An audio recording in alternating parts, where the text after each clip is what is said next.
talking about the Fiesta Bowl again with Ken Corbett here, Kevin Haskin.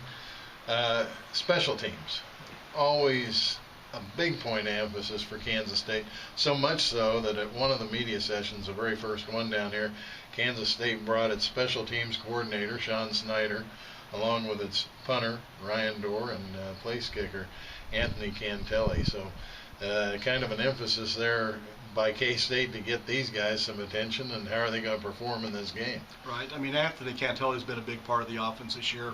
A lot of field goals with the extra points. I mean, that's one thing Oregon hasn't done. They score so many touchdowns. Their kicker has only attempted 8 field goals all year. I think he's 4 out of 8. So K-State may have an edge there. But I think the biggest matchup is the kickoff returns, because if we're going to see a lot of scoring, there could be a lot of kickoffs.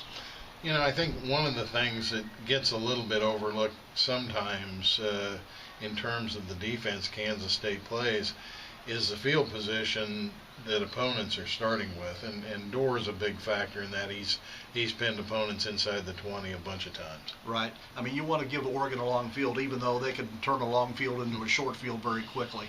But yeah, Dorr's been a very good weapon with long punts and punts inside the 20. Yeah. Returns, both teams have some really explosive return men, and you know, with the new rules in college football this year, we weren't able to see as many kickoff returns as in the past, and yet Tyler Lockett ran a couple of kicks back for touchdowns. Yeah, 200-yard returns. He's averaging about a little over 30 yards of kickoff return. So is Tremaine Thompson. So they have two threats there. Oregon has DeAnthony Thomas, who Sean Snyder calls kind of a combination of Lockett with his speed and Tremaine Thompson with his quickness. So Thomas is only averaging about 18 yards per kickoff, no touchdowns, but always a threat to break one anytime.